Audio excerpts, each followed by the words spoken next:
Is the new Volkswagen ID.4 a cockchafer? You can't say that, Matt. Why not? It's rude. No, it's not rude. A cockchafer is a big Beetle, and this is like a big Beetle. The original Volkswagen Beetle was the car of the people. This will be the new car of the people, but it's an SUV, so it's bigger, hence Big Beetle. And I wanted a fun analogy for the intro to this video, so I googled Big Beetle, and the first thing it came back with was cockchafer. Apparently it's a member of the scarab family and grows up to 3 centimetres long. And cockchafer means big beetle in Old English, and we're in England. Anyway, I'm Matt Watson and you're watching CarWow, and I'm going to review a cockchafer. Let's start this video by talking about the price. So at the moment there is only one version of ID.4 you can buy in the UK. It's called the First Edition, and that's what this car is, and it starts from £40,800. But look at this, you can save £4,052 with one if you buy through CarWow. Though I need to explain something to you. That number includes a £3,000 government grant for plug-in vehicles, and you can get that regardless of whether you go through CarWow or not. So really the actual CarWow saving is £1,052. I really do hate the way it's included together in our saving figure, but it's just the way our website works with how we take the data in. So apologies for that. Let's talk about the design of the ID.4, because I've got to tell you, I'm not the biggest fan. I actually like the look of the ID.3, but the design elements don't seem to work so well on this larger SUV body. It's just a bit blobby and heavy looking. Yeah, they're giving it a roof spoiler to make it seem a bit sporty. You've got a full light bar at the back, and they've done that thing where you get the model designation in the centre rather than to the side, like on all modern cars. But look at the sheer expanse that you've got here, and they've tried to make it look a little bit more interesting by using different materials and shapes, but it is quite a bulbous looking car. Move down the side. This is a first edition model, so it's got quite a lot of kit on it, such as 20-inch alloy wheels as standard, silver roof bars, silver bits here, and contrasting black roof. You won't get that on the entry-level models when they come out. Now from the side, this car, it just looks so much like a Peugeot 5008, doesn't it? Can you see that? But when you move around the front, it's not as good looking as the Peugeot.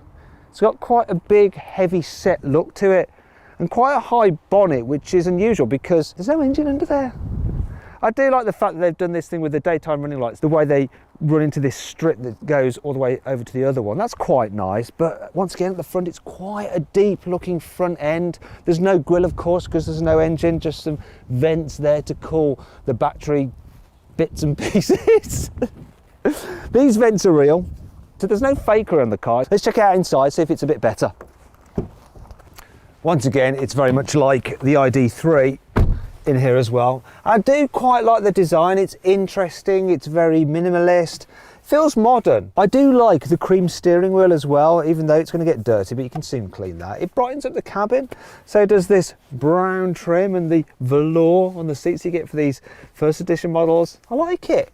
I also like the fact there's not many buttons. From an aesthetic point of view, from a user point of view, not so much.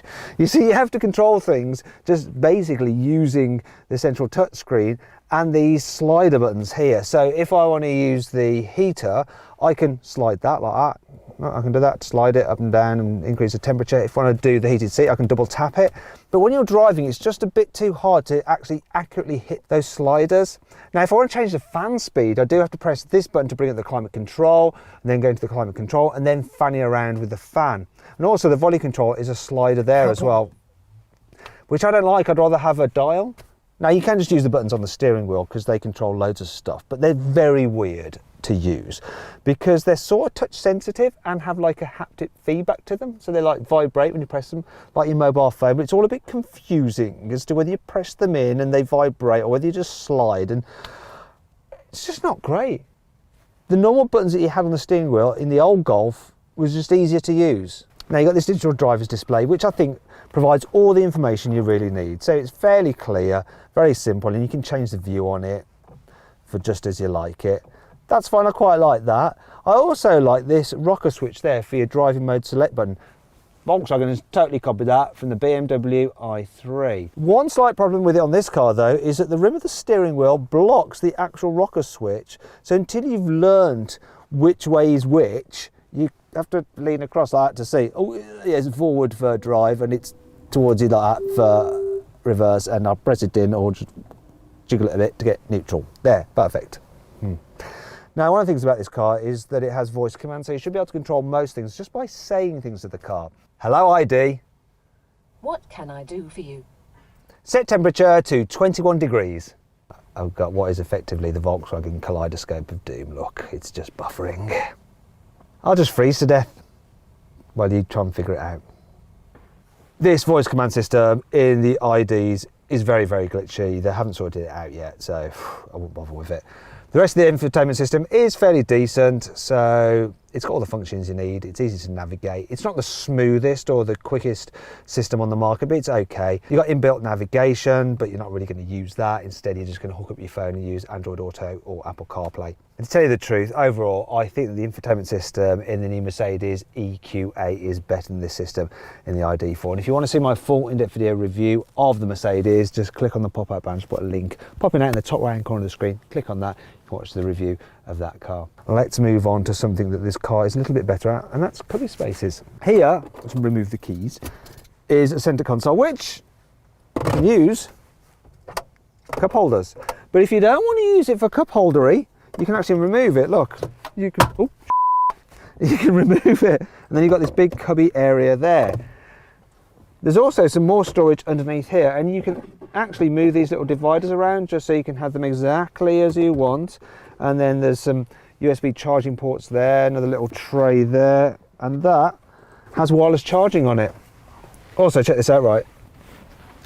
Door bins, decent size, and the base is lined with felt to stop things rattling around like your keys when you've got them in there. I also like this feature.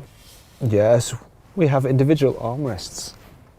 And the driving position is really good, and there's plenty of adjustment as well. Volkswagen does decent driving positions with lots of adjustments, so it doesn't really matter whether you're big or small. You will be able to find a position that you're happy with in this car. What you may not be so happy with, though, is the quality of some of the materials, or lack thereof. So while you've got squidgy and squidgy here, some of the other bits and pieces around the cabin are just a little bit cheap and nasty feeling, which isn't becoming of a car this expensive.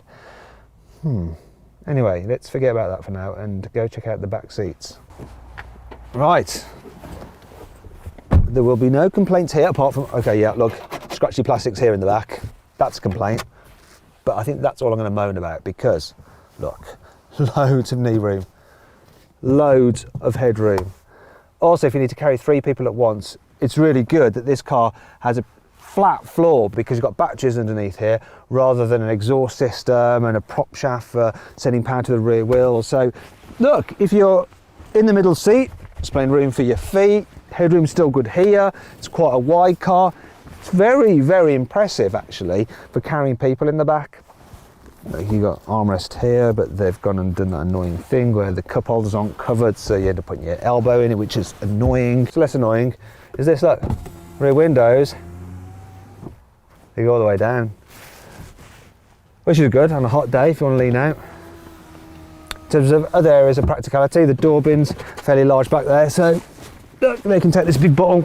See, that's good. You've also got some USB charging ports there, and look, a couple of pockets on the seat backs. Oh, and there's your ISOFIX anchor points if you want to fit a baby seat in here, and there's plenty of room to fit even one of those rear facing bulky baby seats. And I like the fact that the covers for the ISOFIX anchor points, they just flip down like that, so you're not going to lose them. So once you're done with them, you can quite easily snap them back up like that. So pretty decent this car's in the back. Let's go check out the boot. So even though this particular model I have here is the first edition, which is supposedly well specified, it doesn't have an electric tailgate, and the actual handle to open the boot is down here, so it does get covered in road grime, and that will end up on your fingers. Now, I don't mind not having an electric tailgate because look, you can shut a boot really quickly and open it quickly, and you can't open a boot really. I mean, come on. Anyhow, the boot capacity is pretty blooming big actually. 543 litres of space. Not quite as big as a normal petrol-powered Volkswagen Tiguan. That has 615 litres of space. And if you click on the pop-out banner that I'll put in the top right-hand corner of the screen, it should be popping out now. Click on that, you can watch my in-depth video review of the Tiguan. Moving on to this car though, it's a bit of a load lip to lift stuff over. Oh, it's not too bad, and because it's quite high, this boot, because it's a tall car, you're not having to like bend down and then lift stuff over. Now in terms of the practicality underneath here, look, you have a little area for storing your charging cables. You've got your 12-volt socket here, some random thing to tie something with there. You've got a ski hatch, look, so, oh come on, ski hatch. You can fold down the rear seats nice and easy like that. Look, there we go.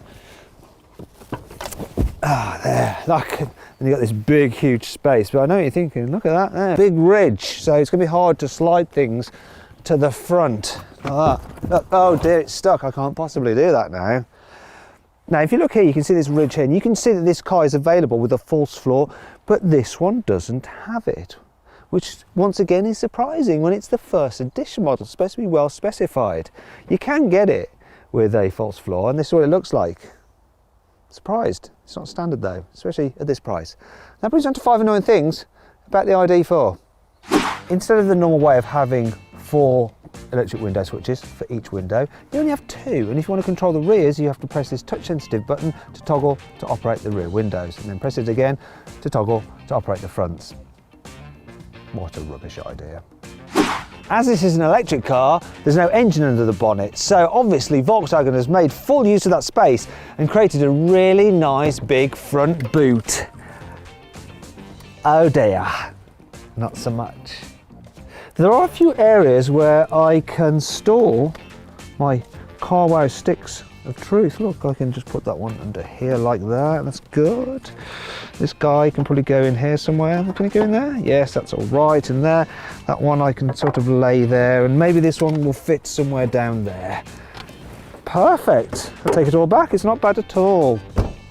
In the good old days, Volkswagen used to hide the reversing camera behind the rear VW badge, and when you put the car in reverse, that badge would pop up and the camera would then poke out, and then when you went forwards it would close down, and it would always keep it clean because it was covered. However, they've now moved the reversing camera down here where it's really low and close to the road, so it gets covered in road grime. It does have a little washer jet for it, but it's still not as good as just keeping the camera completely hidden like before. I often slag off Peugeots and Citroens for having such small glove boxes because they can't be bothered to relocate the fuse box from here when they move the steering wheel over to the right.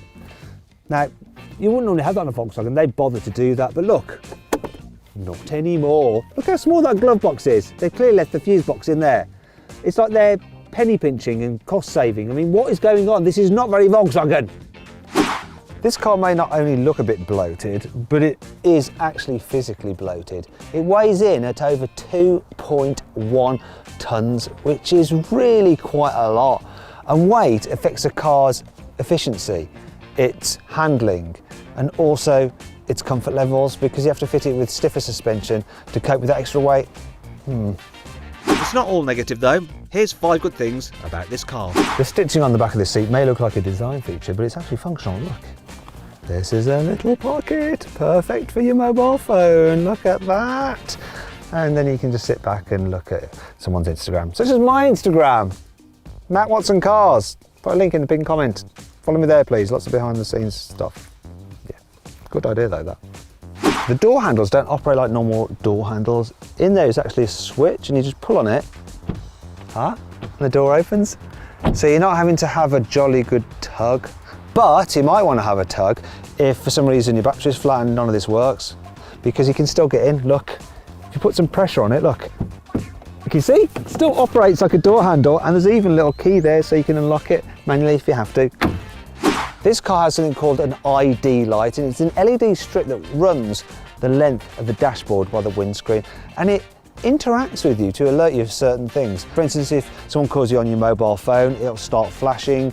If the emergency brake system realizes that you need to brake, it'll flash at you to get you to brake. Also, when you're using things like the climate control, it flashes up to just so that you've activated it, and when you're on your satellite navigation, it will indicate to show that you're needing to leave a junction soon. This car has drum brakes at the back, which according to Volkswagen is a good thing. You see, electric cars hardly ever use their rear brakes because they do a lot of regen braking, and so their back brake discs get all rusty, looks terrible, and eventually they might need replacing. So Volkswagen decided to just fit drum brakes instead, and then they don't have to be serviced at all. They'll last the life of the car. I hope it's true and I've not just been repeating some PR spin. Check it out, look, Isofix anchor points on the front passenger seat, which is handy if you want to carry a child seat here in the front as well. Keep your eye on the baby while you're driving. Now let's talk about the motor. So at the moment there's only one version of ID.4 available. It has a rear mounted 204 horsepower electric motor. There will be a four-wheel drive version which has another motor at the front, and combined it'll have 306 horsepower. There'll also be a lower power rear drive version with around 148 horsepower.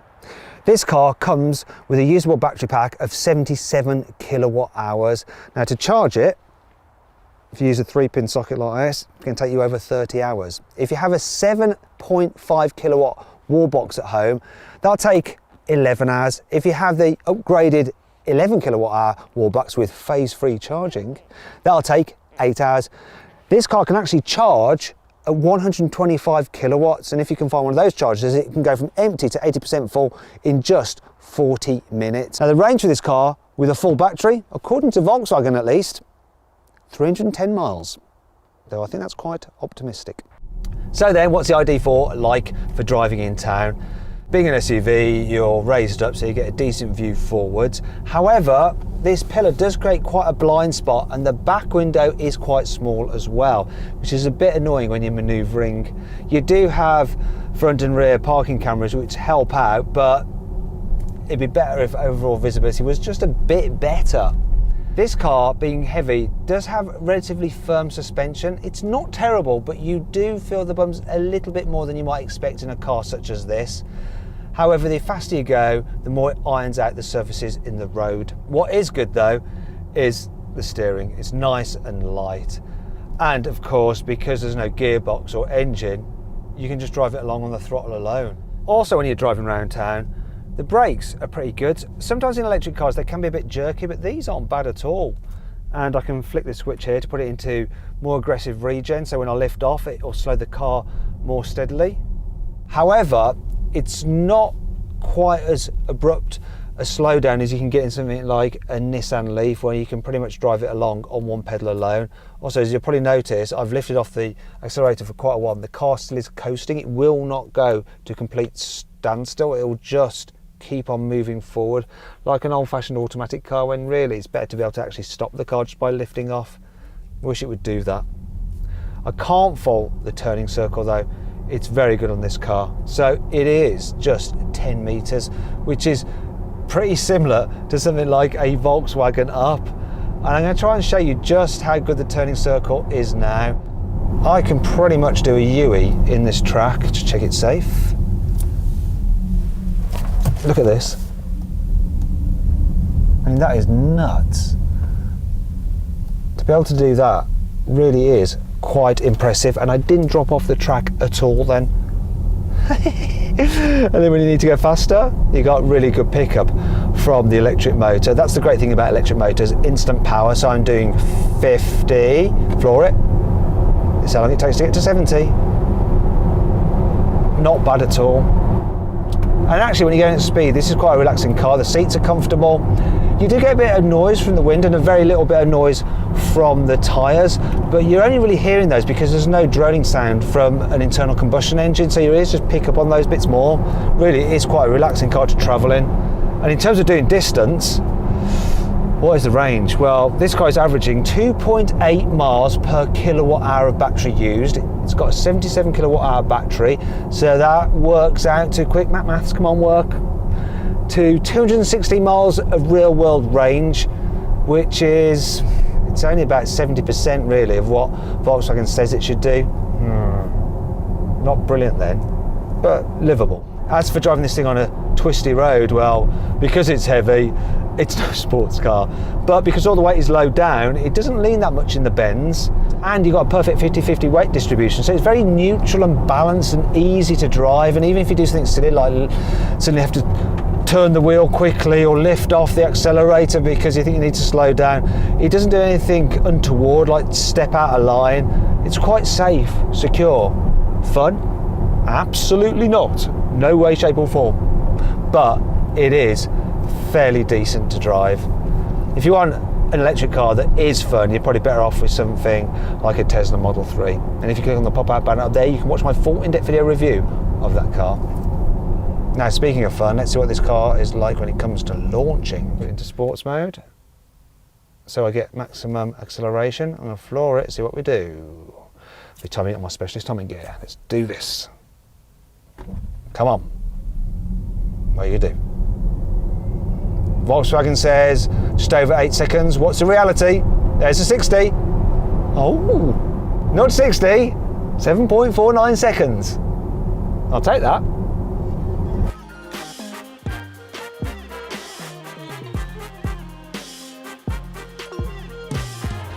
So then, what's my final verdict on the new Volkswagen ID.4? Should you avoid it? Should you consider it? Should you shortlist it? Or should you just go right ahead and buy it? Well, I reckon you should shortlist the ID.4. It really is a good all-round, family-friendly, practical electric SUV. And therefore a genuine cockchafer. Hope you all enjoyed the video. If you did, please give it a like. Click on those windows there. You can watch some more videos. And if you click on that box there, you can go to carwow to see how much money you can save on a new car.